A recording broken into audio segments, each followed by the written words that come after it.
Hello, good evening. मैं Pavan Rao YouTube channel maths with Pavan Rao में आपको पढ़ा रहा था ट्रिग्नोमेट्री। लेकिन आज की क्लास में हम लोग 7 पॉइंट पढ़ चुके हैं। अगली क्लास में मैं आपके लिए शुरुआत करूंगा हाइट एंड डिस्टेंस। और आज की क्लास में मैं थोड़ा सा ऐसे ही कभी कभार ऐसे बीच में ऐसे लगातार भी नहीं चलना चाहिए, क्योंकि कंटिन्यू मैं शुरुआत से जो टॉपिक ले लेता हूँ वही खत्म करता हूँ। कल से मैं हाइट एंड डिस्टेंस आप लोगों को पढ़ाऊंगा वापस से। बीच में कंप्लीट टॉपिक नहीं पढ़ा रहा हूँ, आज एक छोटा सा पॉइंट पढ़ा रहा हूँ मैं, कंपाउंड इंटरेस्ट। कुछ लोगों को प्रॉब्लम आती है कंपाउंड इंटरेस्ट पढ़ने में सीआई में, सीआई और एसआई। अगर आप लोग जितने भी लोग ये सोचकर बैठे हो कि सर शुरुआत में ही 8 या 10 क्वेश्चन टफ करवा देंगे कि 2 साल का सीआई ये है, 4 साल का सीआई ये है, ये क्वेश्चन करवा देंगे, तो आप लोग गलत सोचकर बैठे हो। दूसरा, कुछ लोगों को ऐसा लगता है कि शुरुआत के 5 मिनट में ही बस पूरा 1 घंटे का लेक्चर हो जाना चाहिए। ये कम से कम 8 या 9 घंटे का लेक्चर है सीआई, अकेला 8 या 9 घंटे का लेक्चर है सीआई। तो मैं आप लोगों को ये बताना चाह रहा हूँ कि पहले 5 मिनट में कुछ नहीं होगा, लेकिन ये पक्का है कि अगर आप लोग इस लेक्चर को 40, 45, 50 मिनट का आज का जो लेक्चर होगा, इसमें कंपाउंड इंटरेस्ट के करने के तरीके सीख जाओगे। बहुत सारी चीज़ें आप लोगों को सही तरीके से आपका दिमाग खुलेगा। बस आप लोग कंप्लीट वीडियो देखना लास्ट तक। शुरुआत के 5, 7, 10 मिनट में ऐसे लगेगा तो आसान चीज़ें हैं, लेकिन अगर आपको कॉन्सेप्ट समझने हैं, पूरा क्लियर करना है, पढ़ाने का तरीका मेरा यही होता है। शुरुआत करता हूं मैं हमेशा आसान चीज़ों से, धीरे धीरे, लेकिन 50 मिनट का वीडियो देखने के बाद आपको लगेगा कि हाँ, मुझे बहुत सारी चीज़ें सीखने को मिली हैं और कॉन्सेप्ट मुझे समझ आए हैं। तो हम लोग क्या करते हैं, कंपाउंड इंटरेस्ट की शुरुआत करते हैं। जैसा आप लोगों को पता है कि मैं पढ़ाता हूं offline Mother's Education Hub Jaipur branch पर, और ऑनलाइन मैं पढ़ाता हूं अनअकैडमी ऐप पर। तो जो भी स्टूडेंट ज्वाइन करना चाहे मुझे, तो 1 तारीख से मेरे बैचेस शुरू हो रहे हैं। अनअकैडमी प्लस पर अगर कोई मुझे ज्वाइन करे तो मेरे चैनल का नाम मैथ्स विद पवन राव, वहाँ एक रेफरल कोड होता है, उसमें लिख देना तो ऑटोमेटिक 10% डिस्काउंट हो जाएगा। इस कोड के बिना आप लोग एनरोल मत करना, नहीं तो आपका डिस्काउंट नहीं होगा। अब बात करते हैं कंपाउंड इंटरेस्ट की। 2 तरीके के इंटरेस्ट होते हैं, 2 तरीके के ब्याज होते हैं। एक चक्रवर्ती ब्याज होता है और एक होता है साधारण ब्याज। दोनों में डिफरेंस क्या है? इस पर पहले साल ब्याज अगर 1000 है तो अगले साल भी 1000 होगा, अगले साल भी 1000 होगा। इस पर पहले साल अगर ब्याज 1000 रुपये तो अगले साल कुछ ब्याज बढ़ जाएगा 1100 रुपये। मतलब इस पर इंटरेस्ट लगता है, इस पर इंटरेस्ट नहीं लगता। कोई लंबा चौड़ा डिफरेंस नहीं है। इसके क्वेश्चंस कम बनते हैं, जब भी जो भी एग्जाम दोगे आप लोग, इसके क्वेश्चंस थोड़े से ज़्यादा बनते हैं। तो आज की क्लास में मैं आप लोगों को ये सिखाने वाला हूँ। तो देखिए, मैं बता रहा हूँ कि आपको पहले 4-5 मिनट में ये सोचो कि सब कुछ मिल जाए, नहीं होगा। लेकिन 50 मिनट का वीडियो कंप्लीट अगर देख लोगे तो आपका दिमाग कंपाउंड इंटरेस्ट में आज खुल जाएगा, ये मैं बता देता हूँ। और फिर जो टफ क्वेश्चंस हैं वो 8-9 घंटे का बाद में कभी लेक्चर जब भी होगा तब मैं आप लोगों को पढ़ा दूंगा। एक बार इसको कंप्लीट देखो, क्वेश्चंस करने का तरीका, सोचने का तरीका सारे बदल जाएंगे, लेकिन कंप्लीट वीडियो देखने के बाद। सीआई का जो फॉर्मूला होता है, सीआई का फॉर्मूला होगा P × 1 + R/100 की power T minus P। P यहाँ प्रिंसिपल है, T यहाँ पर टाइम है और R यहाँ पर रेट है। किसी भी व्यक्ति को आपने 5000 रुपये दिए और 2 साल बाद वापस वो आपको 7000 या 9000 या 10000 रुपये दे रहा है, तो जो आपने उधार दिया वो तो होता है प्रिंसिपल, और वो वापस अगर आपको दे वो होता है अमाउंट।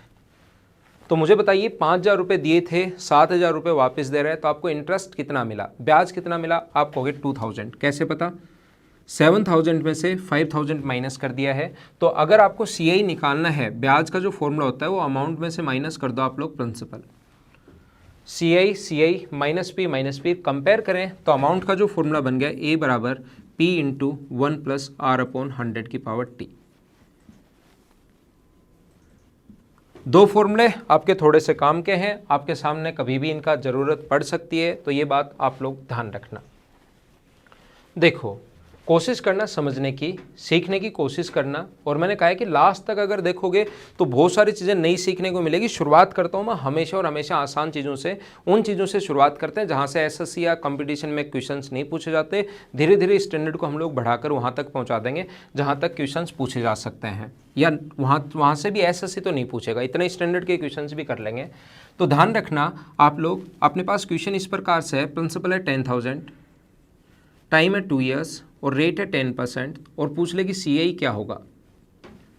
तो अपने पास क्वेश्चन है, सीधा सीधा अपने पास तरीका है सीआई निकालने का। प्रिंसिपल है 10000 × 1 + 10/100 की पावर टाइम 2 ईयर्स माइनस 10000 0 से 0 कट जाएगा तो 10,000 इंटू 11/10, 2 बार आएगा 11/10 और वापस 10,000 तो माइनस करना ही है, 2 0। 121 में से 10,000 अगर आप लोग माइनस कर दोगे तो अपना आंसर आ जाएगा 2100 रुपये। ये अपना आंसर है, पहला तरीका जो बचपन से आप लोग सीखते हैं और ये तो पता होना ही चाहिए। बेसिक तो आपको पता होना ही चाहिए, बात ध्यान रखना। ओनली ट्रिक्स रटोगे सिलेक्शन नहीं होगा, ये बात मुझसे लिखवा सकते हो आप लोग, ओनली ट्रिक से सिलेक्शन नहीं होगा। दूसरा क्वेश्चन, 16,000 अपने पास जैसे 21,600 रुपये का 16 and 2/3% की रेट से आप लोग 3 ईयर्स का कंपाउंड इंटरेस्ट बताइए। अगर ऐसा अपने सामने आ जाए 21,600 रुपये का 16 से 2/3% की दर से 3 साल का CA बताओ, तो मुझे बताइए इस फॉर्मूले में आप लोग वैल्यू पुट करोगे। लेकिन मैं तो आपसे ये पूछना चाह रहा हूँ क्या इस क्वेश्चन को आप लोग बिना पेन चलाए भी कर सकते हो क्या? इस क्वेश्चन को हम लोग बिना पेन चलाए भी कर सकते हैं, चाहे CI का अपने पास क्वेश्चन कोई भी ऐसी संख्या आ जाए। तो आज की क्लास में हम लोग यही चीज़ें सीखने की कोशिश करेंगे। तो ये फॉर्मूले आपको याद हैं और याद करने ही है, इनको तो याद होने ही चाहिए क्योंकि बेसिक भी पता होना ही चाहिए। बाकी हम लोग क्वेश्चन कैसे करेंगे देखिए मैं सिखाता हूँ। ये चीज़ें आप लोगों ने लिख ली होंगी। आपके सामने जो क्वेश्चन आ सकता है वो या तो आएगा 2 ईयर्स का या आएगा 3 ईयर्स का। आपके सामने जो क्वेश्चन और सारा मतलब इसके जो 3-4 तरीके होते हैं, अलग अलग अप्रोच क्या होती है, सभी तरीके एक ही हैं। अप्रोच अलग अलग 3 या 4 अप्रोच किसी भी क्वेश्चन को CI निकालने की क्या हो सकती है वो मैं आपको आज की क्लास में सिखाने की कोशिश करूँगा। CI का जो क्वेश्चन या तो आता है 2 ईयर्स का या आता है 3 ईयर्स का। 4 और 5 ईयर्स का क्वेश्चन थोड़ा सा बड़ा हो जाता है और 4 साल का क्वेश्चन भी आ सकता है। 1.5 का भी ज़्यादा मतलब 2 या 3 का आएगा, कभी कभार 4 का भी आ जाता है, या 1.5 भी आ सकता है या 2.5, 1.5 वर्ष और 2.5 वर्ष आ सकता है। ध्यान रखना 2 ईयर्स अगर आए तो एक संख्या, और सारे तरीके मैं आपको सिखाऊंगा। ये पहला तरीका 2 और 1 याद रखना। 3 ईयर्स अगर कभी आ जाए तो याद रखना 3-3-1, और 4 ईयर्स अगर कभी आ जाए, कभी कभार आ सकता है तो 4-6-4-1, और कभी 5 ईयर्स भी अगर आ जाए तो आप लोग याद रखना 5-10-10-5-1। और ये चीज़ें मैं अलजेब्रा में भी काम में लूँगा। ये जो संख्याएं हैं एक दूसरे से रिलेट करते हुए चलेंगे तभी चीज़ें सही समझ में आती हैं। और ये जो संख्याएं 2-1-2, 3-3-1, 4-6-4-1, 5-10-10, 5-1 क्या है क्या नहीं है ये मैं अलजेब्रा में भी काम में लूँगा, अभी आपके समझ में आ जाएगा। एक चीज़ आप लोग ध्यान रखना, 2 ईयर्स के लिए क्या याद रखना है, 2 और 1।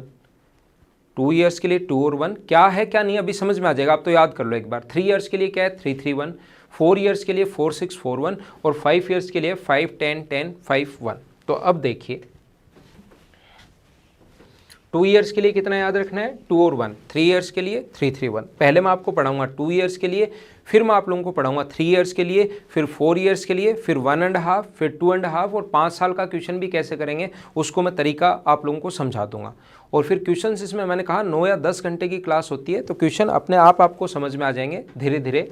आप लोगों के लिए शुरुआत करते हैं हम लोग। पहला क्वेश्चन, 10,000 रुपीज़ का 10% की रेट से 2 ईयर्स का CI क्या होगा।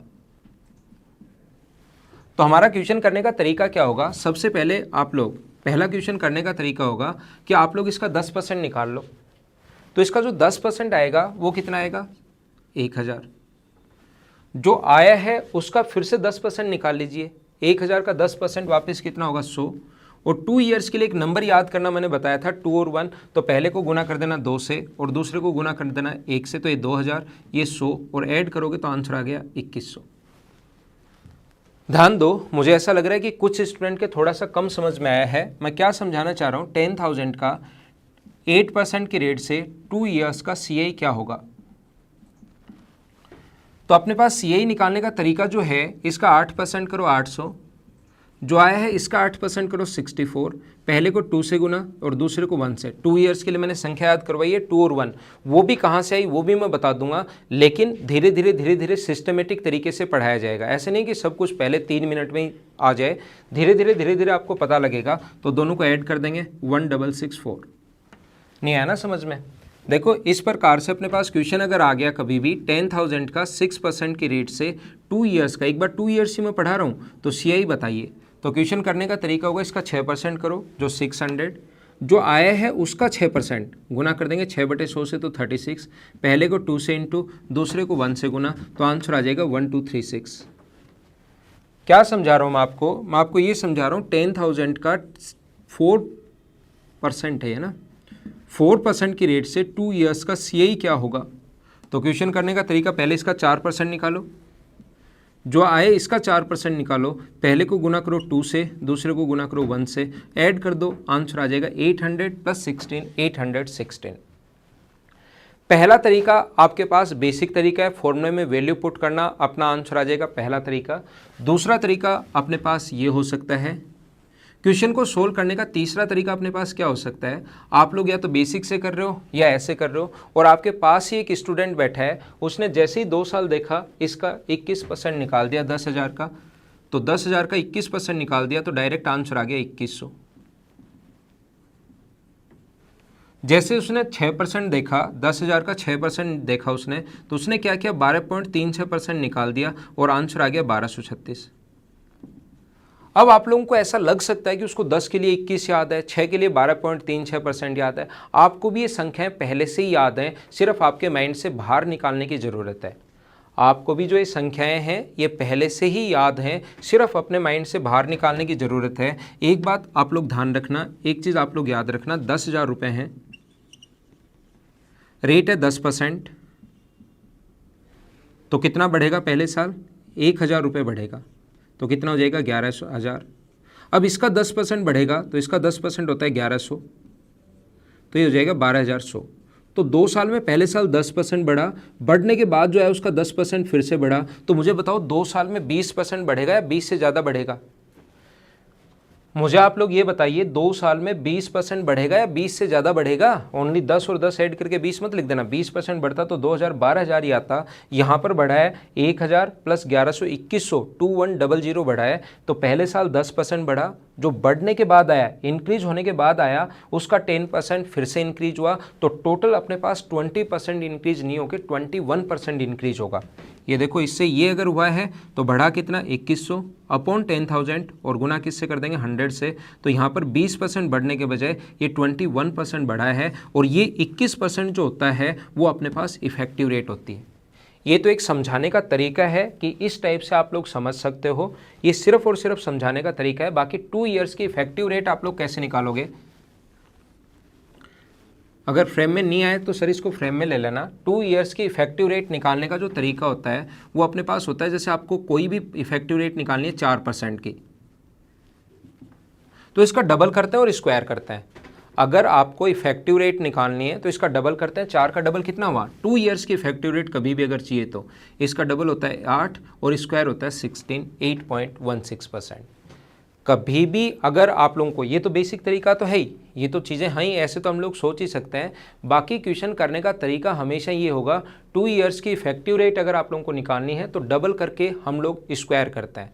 फिर मैं आपको समझा देता हूँ, जैसे ये क्वेश्चन था तो 4% की इफेक्टिव रेट डबल करो, पॉइंट लगाकर स्क्वायर कर दो 8.16%। तो ये क्वेश्चन अगर आपको करना है तो 10,000 का आप लोग 8.16% निकाल लीजिए और आपका आंसर आ जाएगा 816।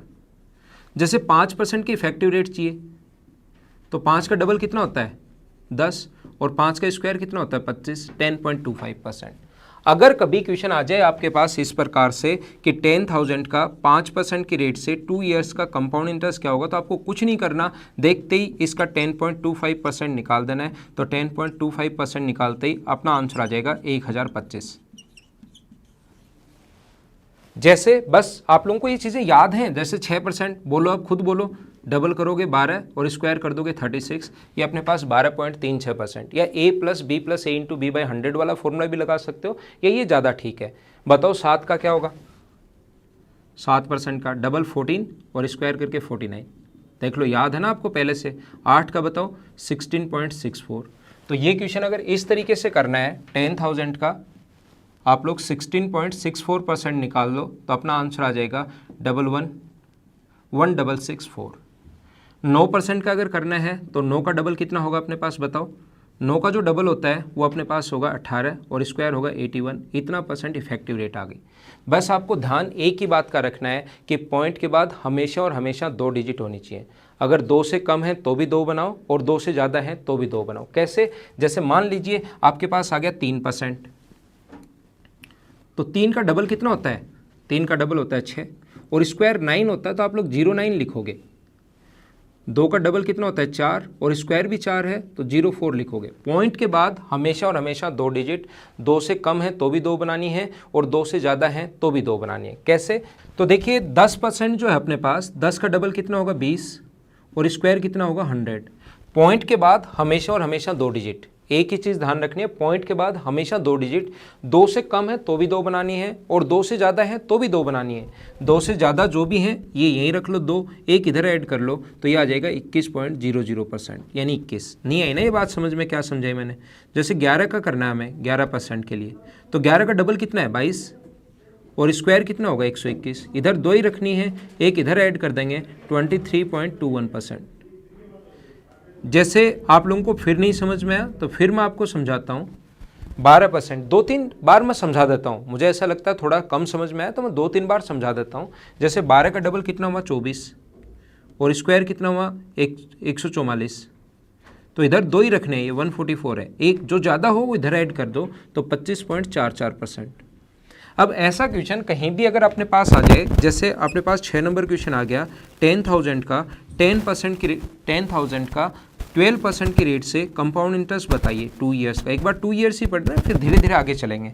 तो हमें पता है कि 25.44% निकालना है और 10,000 का 25.44% निकालोगे तो देखते ही आपको पेन भी नहीं चलाना, डायरेक्ट आंसर आ जाएगा। मैं ये नहीं कह रहा हूँ कि सारे के सारे क्वेश्चन इसी प्रकार से आएंगे, लेकिन क्वेश्चंस जो हैं वो आप बेसिक तो सीखना ही पड़ेगा ना धीरे धीरे, तभी तो आप लोग टफ क्वेश्चन कर पाओगे। अगर पहले ही शुरुआत में मैं एकदम टफ क्वेश्चंस अगर करवा दूंगा 10, 15, 20, 50 क्वेश्चन सिर्फ टफ करवा दूंगा तो आप डरना शुरू करोगे, उसको क्वेश्चंस को खुद अप्रोच करना शुरू नहीं करोगे। मैं ये नहीं चाहता कि आप लोग मैथ्स से डरो, मैं चाहता हूँ कि आपका मैथ्स में इंटरेस्ट डेवलप हो, आपको चीज़ें अगर पता होंगी तो आपका इंटरेस्ट डेवलप होगा। देखिए आगे वाले जो पॉइंट्स हैं, आगे चलते हम लोग, इसको हम लोग हटा देते हैं। अब कुछ लोगों के दिमाग में आएगा कि एग्जाम में तो 10,000 आता ही नहीं। हमेशा ध्यान रखना, आज तक किसी भी पेपर में प्रिंसिपल आप लोगों को 10,000 नहीं मिलेगा। अगर कहीं मिला है तो वो गलती से आया है, कहीं भी प्रिंसिपल आप लोगों को 10,000 नहीं मिलेगा, ये बात आप लोग ध्यान रखना। लेकिन हम तो शुरुआत तो आसान से करेंगे ना, धीरे धीरे अपना सिस्टमेटिक मेथड से आगे की तरफ बढ़ेंगे।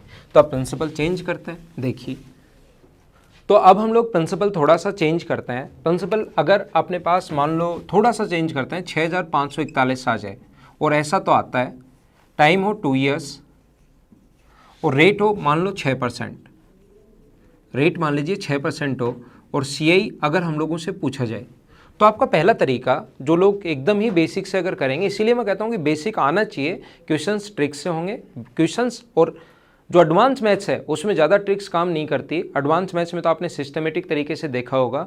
अर्थमेटिक मैथ्स पूरा का पूरा और ट्रिग्नोमेट्री में जैसे जो ट्रिक्स हैं या अलजेब्रा में जो ट्रिक्स हैं वो हम लोग लगाएंगे, जितनी हो सकती है वो हम लोग लगाएंगे। बाकी अर्थमेटिक तो पूरा अपने पास सिस्टमेटिक तरीके से, अगर थोड़ी सी अप्रोच, ट्रिक्स कुछ नहीं होती, ट्रिक्स कुछ होती नहीं है, बस अप्रोच होती है और वही क्वेश्चन मतलब सिर्फ अप्रोच सीख लेते हैं, बाकी ट्रिक्स वगैरह कुछ नहीं होती, ध्यान रखना आप। तो आप लोग अगर बेसिक से करोगे ये क्वेश्चन 6,541 गुना 106/100 गुना 106/100 और वापस माइनस करना पड़ेगा 6,541। ये CI का फॉर्मूला होता है, पहला तरीका। किसी भी क्वेश्चन को सोल्व करने का दूसरा तरीका क्या हो सकता है, सबसे पहले इसका 6% निकालो। 6,541 का सबसे पहले 6% निकालना, जो आए उसका फिर से 6% निकालना। ये अपने पास सोल्व करोगे तो 6, 4, 30, 32, 36 और 39, ये अपने पास इस प्रकार से आ जाएगा और यहाँ पॉइंट लग जाएगा। तो यहाँ पर आप लोग एक चीज़ ध्यान रखना, अब इसका फिर से 6% निकालो। पहले को इंटू करना है 2 से और दूसरे को इंटू करना है 1 से और ऐड और करना है, इससे सोल्व कर लेना तो भी आंसर आ जाएगा।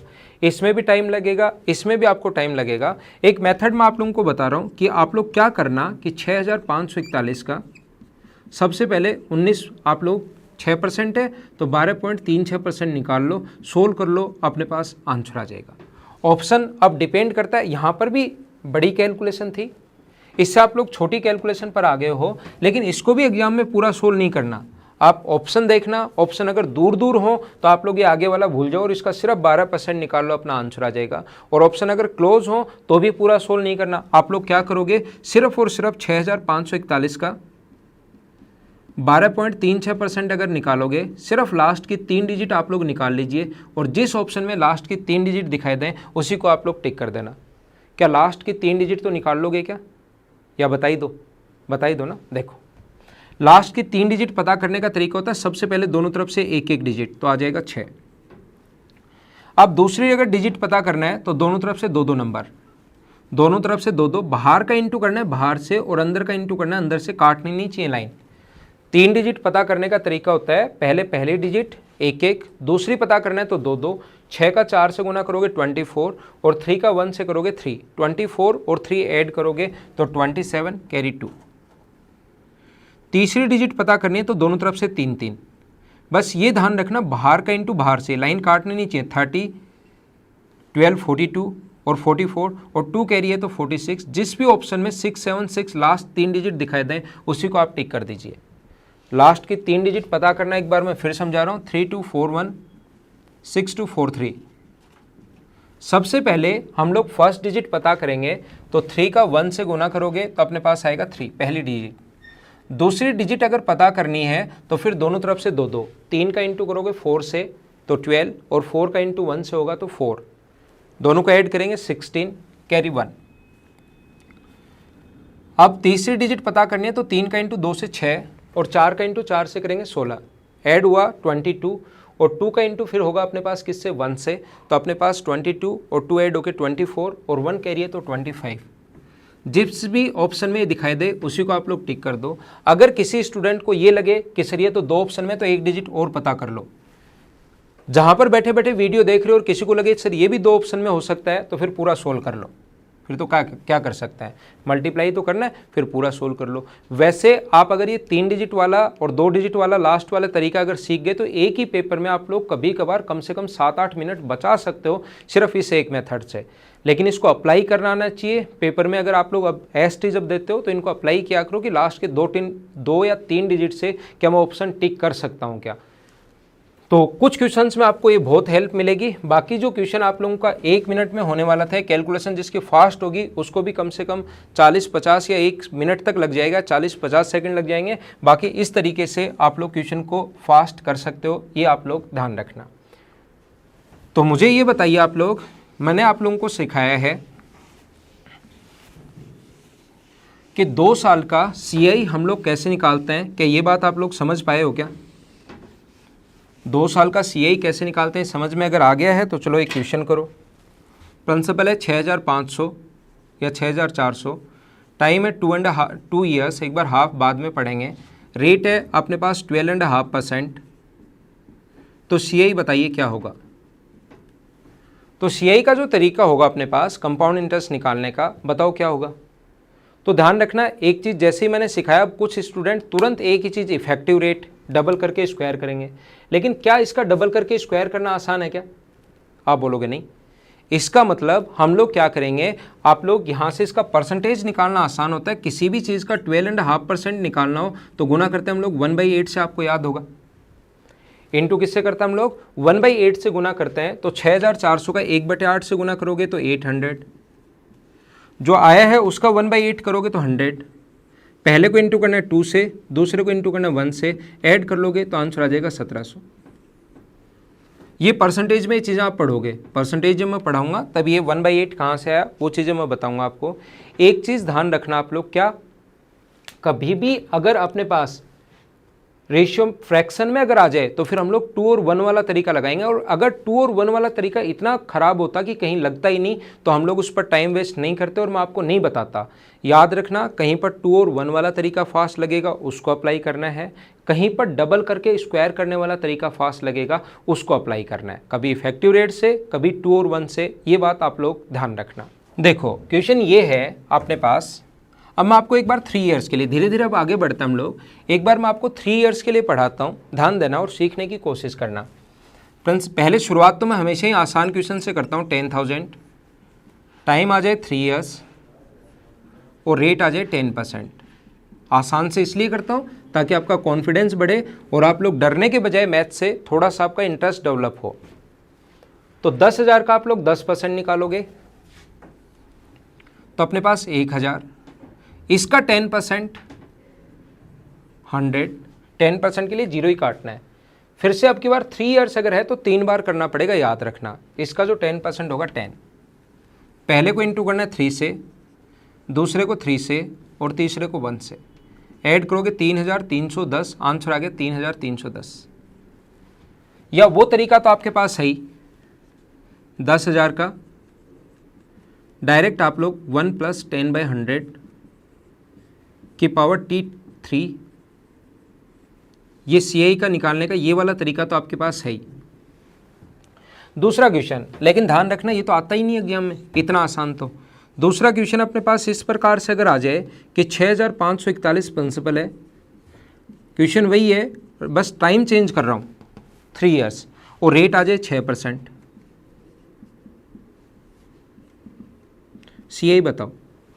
तो CI कभी भी अगर ऐसे क्वेश्चन में निकालना आ जाए कभी भी आपके सामने, तो पहला तरीका ये अगर आप लोग लगाते हो 6541 इंटू 1 + R/100, 106/100 की पावर 3 लिखोगे 106/100, और वापस 10,000 माइनस करना है। एक बार इसको सोल्व करने की सोचो, क्या बहुत सारा टाइम नहीं लग जाएगा क्या? दूसरा मेथड ये है कि इसका 6% करो, 6541 का 6% करना, जो पॉइंट्स में चला जाएगा, जो आए उसका फिर से 6% करना और पॉइंट्स में चला जाएगा, जो आए उसका फिर से 6% करना और पॉइंट्स में चला जाएगा। पहले को इंटू करना 3 से, दूसरे को इंटू करना 3 से और तीसरे को इंटू करना 1 से। क्या ये आसान रहेगा क्या? आप कहोगे नहीं, ये भी बड़ा होगा। तो कुछ, और 3 ईयर्स का 100% आना है, 3 ईयर्स का क्वेश्चन 100% आना है। कुछ स्टूडेंट जिनको अप्रोच नहीं पता होती वो इन क्वेश्चंस को या तो इस तरीके से करते हैं और 1.5, 2, 3 मिनट खराब कर देते हैं, या क्वेश्चन फिर 3 ईयर्स वाला उनको छोड़ना पड़ता है क्योंकि उनको लगता है बहुत ज़्यादा टाइम लग जाएगा। और 100% एक क्वेश्चन 3 ईयर्स का आना है। तो कुछ स्टूडेंट, सभी की बात नहीं कर रहा हूँ, जो अच्छी तैयारी कर रहे हैं उन लोगों ने क्या किया है, इसके 2 तरीके ये तो हैं ही, एक तो ये 331 वाला और एक ये वाला जो बेसिक तरीका है। लेकिन उन्होंने क्या किया है, उन्होंने इनकी इफेक्टिव रेट याद कर लिए। जैसे उनको याद है कि 10,000 का 10% अगर है तो इफेक्टिव रेट ये होगी, और फिर डायरेक्ट 3310 आंसर आ गया 3310।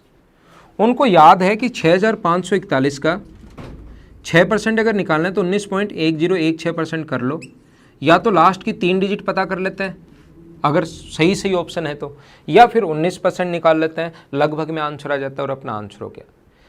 तो एक बात ध्यान रखना, आप लोग भी ये रेट याद कर लो। मैं आपको लिखवा देता हूँ, लिखवा क्या देता हूँ, कैसे आई मैं आप लोगों को बता देता हूँ। देखिए यहाँ से चीज़ें बहुत इंपॉर्टेंट शुरू हो रही हैं। मैं 3 ईयर्स के लिए काम कर रहा हूँ, ध्यान देना आप लोग। 2 ईयर्स के मैंने 3 तरीके बताए आपको निकालना क्वेश्चन करने का, और आगे और चलेंगे हम लोग। ऐसे 3 ईयर्स के मैं 3 तरीके आपको बताता हूँ। पहला बेसिक है, दूसरा 331 वाला है, तीसरा इफेक्टिव रेट वाला जो तरीका है। ध्यान रखना 2 ईयर्स की अगर हम लोग बात करें तो होता है x + x²/100। पहले को इंटू करना है 2 से और दूसरे को इंटू करना है 1 से। ये फॉर्मूला होता है 2 ईयर्स का।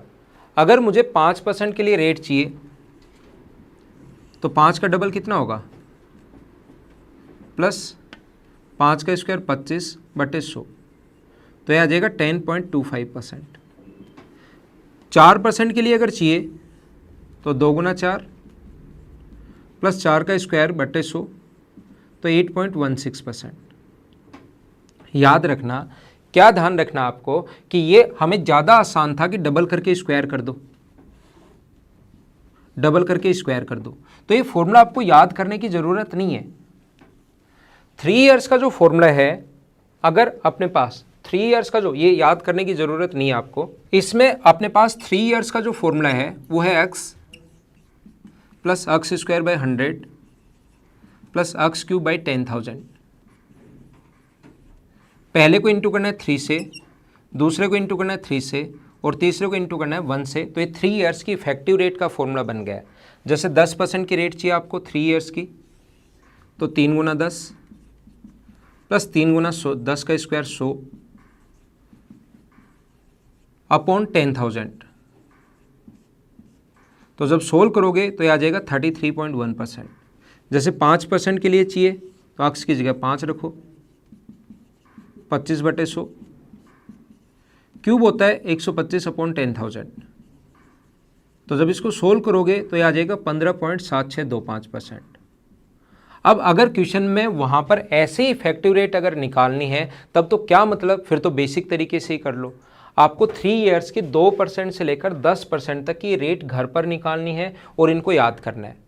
अगर क्वेश्चन फास्ट करना चाहते हो तो ये याद ही होनी चाहिए, और जो अच्छी तैयारी कर रहे हैं उन लोगों ने इफेक्टिव रेट याद कर लिए हैं, क्योंकि इस तरीके से कुछ क्वेश्चंस बहुत ज़्यादा फास्ट होते हैं। और वो जब मैं क्वेश्चंस करवाऊंगा तब आप लोग अप्रोच देखना कि कैसे अप्रोच लगा पाता है। बाकी आपने एक बार याद कर ली, और एक बार तो सभी लोगों को याद ही करना है, और फिर अगर आप लोग भूल गए एग्जाम में तो इस तरीके से निकालने के बजाय 3 ईयर्स की इफेक्टिव रेट निकालने का जो तरीका होता है, जैसे 3% की इफेक्टिव रेट चाहिए तो गुना करना है 3 से। सबसे पहले इंटू किससे करोगे? 3 से। 3 से गुना करोगे तो ये आ जाएगा 9, स्क्वायर करके 3 से गुना, 3 का स्क्वायर 9, और लास्ट में क्यूब लिख दो, और पहली लाइन की जगह पॉइंट लगा दो 9.2727%। कोई भी इफेक्टिव रेट आपको अगर निकालनी है, जैसे 4% की चाहिए तो गुना कर दो 3 से 12, स्क्वायर 4 का स्क्वायर 16 गुना 3, स्क्वायर करके 3 से गुना 48, और लास्ट में सिर्फ क्यूब करना है, और पहले लाइन की जगह पॉइंट लगा दो 12.4864%। एग्जाम में आप लोग ऐसे भी इनको कर सकते हो, लेकिन याद हो तो वो ज़्यादा ठीक है, नहीं तो ये तरीका तो है ही। ये बीच में लाइन क्यों खींच रहा हूँ मैं? ये लाइन हम लोग इसलिए खींच रहे हैं क्योंकि प्रत्येक डिजिट के बाद हमेशा और हमेशा प्रत्येक लाइन के बाद 2 डिजिट होनी चाहिए।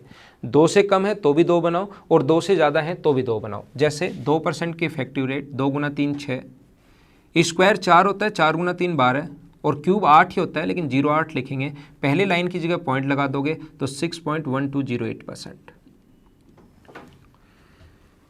5% के लिए आप लोग लिखोगे 5 गुना 3 15, स्क्वायर करके 3 से गुना, 25 गुना 3 75, और लास्ट में क्यूब लिख देना है। यहाँ पर अपने पास 3 डिजिट हो गई, प्रत्येक लाइन के बाद 2 नीचे, 2 से ज़्यादा अगर कभी हो तो इधर ऐड कर दो। जैसे 6% की रेट चाहिए आपको, 6 गुना 3 18, 6 का स्क्वायर 36 गुना 3 108, और क्यूब लास्ट में 216। प्रत्येक लाइन के बाद 2 डिजिट, ये इधर ऐड कर दोगे तो 110 हो जाएगा। 110 में डिजिट कितनी है? 3, आपको रखनी है सिर्फ 2, तो 110 हो गया, तो 1 और 0 रख लो, 1 और इधर ऐड हो जाएगा, तो 1 पॉइंट, यहाँ पर 110 हो गया था तो 1 0 बचा, और यहाँ पर बचा 16, ये अपने पास है। 7% की अगर रेट आ जाए तो आप खुद करने की कोशिश करो, 22.5043 होगा इफेक्टिव रेट। मुझे ये याद है, आप लोग भी एक बार निकालना इस तरीके से, और सारी की सारी रेट ऐसी 8% की भी निकालना, 25.97, 25.9712%। 9% की निकाल के मैं तो लिख नहीं रहा हूँ, कमेंट में लिखना, और 10% की तो आपको पता ही है 33.1%। जब मैं क्वेश्चंस करवाने की शुरुआत करूंगा, सारे के सारे क्वेश्चन इन्हीं रेट्स के आसपास हम लोग घुमा देंगे, फिर आप लोगों को लगेगा ये क्या हो गया, ये क्या हो गया, ये क्या हो गया। ये बात आप लोग ध्यान रखना। तो इफेक्टिव रेट मैंने 2 ईयर्स की बता दी आपको, 3 ईयर्स की बता दी। इफेक्टिव रेट हम लोग निकालते कैसे हैं, थोड़ा सा और बेसिक में अगर हम लोग जाएं तो देखिए, ध्यान दीजिए। और बेसिक में अगर हम लोग पहुँचे तो अपने पास ये है कि 10,000 रुपये का, थोड़ा सा और आगे नीचे चल रहे हैं, आगे नहीं पीछे की तरफ चल रहे हैं, 10% की रेट से CI क्या होगा? चक्रवर्ती ब्याज का मतलब होता है मूलधन पर तो ब्याज लगेगा ही लगेगा, प्रत्येक साल पहले वाले धन पर जो ब्याज मिल चुका है उस पर ब्याज लगेगा। ये बात आप लोग ध्यान रखना। तो इसका 10% निकालोगे, पहले साल की अगर मैं बात करूं फर्स्ट ईयर की तो 1000, अगले साल ध्यान रखना अपने पास मूलधन पर तो लगेगा ही लगेगा, इस पर तो लगेगा ही लगेगा 1000 रुपये। इससे पहले कितनी बार ब्याज मिल चुका है? आप कहोगे एक बार, तो इसका भी 10% लगेगा, तो 100। तो ये जो ऊपर वाला सिर्फ मूलधन पर लगता है 2000 रुपये, तो CI है, SI है। ये कंप्लीट अगर ऐड कर दें तो ये अपने पास CI है 2100 रुपये। ये ओनली दूसरे साल का ब्याज है, ये ओनली पहले साल का ब्याज है, और ये अपने पास 100 रुपये CI और SI का डिफरेंस है। ध्यान रखना आप लोग। यहाँ पर मुझे बताइए 1000 कितनी बार आया? कितनी बार? 2 बार। 100 कितनी बार आया? 1 बार। तो क्या मैंने 2 और 1 से इंटू करना बताया था क्या? वो यहाँ से आता है। मैं फिर सिखाता हूँ। 10,000 रुपये का 3 ईयर्स का 10% की रेट से CI अगर निकालना पड़े तो बेसिक से मैं बता रहा हूँ कि इस पर ब्याज लगता है। पहले साल मूलधन पर तो हमेशा लगेगा ही लगेगा, हर साल मूलधन पर तो लगेगा ही लगेगा, तो पहले प्रिंसिपल पर लिख लिया करो 1000 रुपये। इससे पहले कितनी बार ब्याज मिल चुका है ये देखा करो, कितनी बार, एक बार, तो उस पर ब्याज और लगेगा 100 रुपये।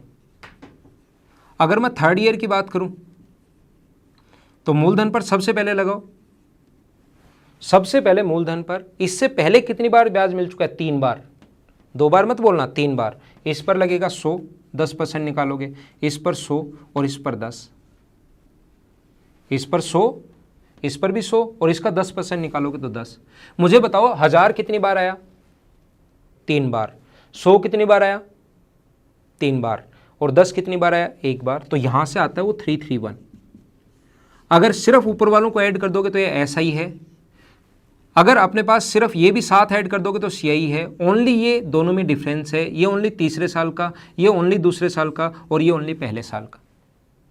जैसे अपने पास ये हो 10,000 का 10% की रेट से 4 ईयर्स हो मान लो, तो पहले साल 10,000 रुपये का 1,000। अगले साल की अगर बात करें हम लोग तो अपने पास 1,000 रुपये तो है ही है। इससे पहले कितनी बार ब्याज मिल चुका है, 1 बार। जो पहली बार ब्याज मिलता है उसको हम लोग साथ ऐड करते हैं। थर्ड ईयर की अगर बात करें तो 1,000 रुपये तो मिलेगा ही मिलेगा मूलधन पर। इससे पहले कितनी बार ब्याज मिल चुका है, 3 बार, तो इस पर मिलेगा 100, इस पर मिलेगा 100 और इस पर मिलेगा 10। अगर फोर्थ ईयर की बात करूं मैं तो 1,000 रुपये तो मूलधन पर तो लगेगा ही लगेगा। इससे पहले कितनी बार ब्याज मिल चुका, आप कहोगे 7 बार, तो इस पर 100, इस पर 100 और इस पर 100, इस पर 10, इस पर 10, इस पर 10 और इस पर 1। मुझे बताओ 1000 कितनी बार आया, 4 बार, 100 कितनी बार आया, 6 बार, 10 कितनी बार आया, 4 बार, 1 कितनी बार आया, 1 बार। इसलिए इंटू करते हैं 4641 से। ऊपर वाला ओनली ऐसा ही है, सभी ऐड करते हैं CI है, ओनली पहले साल, ओनली दूसरे साल, ओनली तीसरा, ओनली चौथा। इसमें अप्रोच, बहुत सारी अप्रोच होती हैं, 4 तरीके, बेसिक, ये बेसिक, डबल करके स्क्वायर, और अपने पास से 2 और 1 वाला, ये तरीके मैंने आप लोगों को बताए हैं। कौन सी जगह आपको 100 मानना है, कौन सी जगह स्क्वायर करके मानना है, कौन सी जगह क्यूब लेना है, जब मैं आपको क्वेश्चंस करूंगा 9-10 घंटे का लेक्चर होगा, अपने आप लोगों को समझ में आ जाएगा। आज की क्लास में इतना ही। कल फिर से वापस हम लोग हाइट एंड डिस्टेंस ही पढ़ेंगे। ये एक बार मैंने वैसे ही एक बार पढ़ा दिया, काफ़ी दिन हो गए थे पढ़ते हुए ट्रिग्नोमेट्री, तो एक दिन बीच में मैंने वैसे ही पढ़ा दिया कि आप लोगों को थोड़ा सा नॉलेज हो जाए इसके बारे में। वीडियो को शेयर करो और लाइक करो, कमेंट करो। बाकी कल मिलते हैं, कल इवनिंग में। Okay, thank you.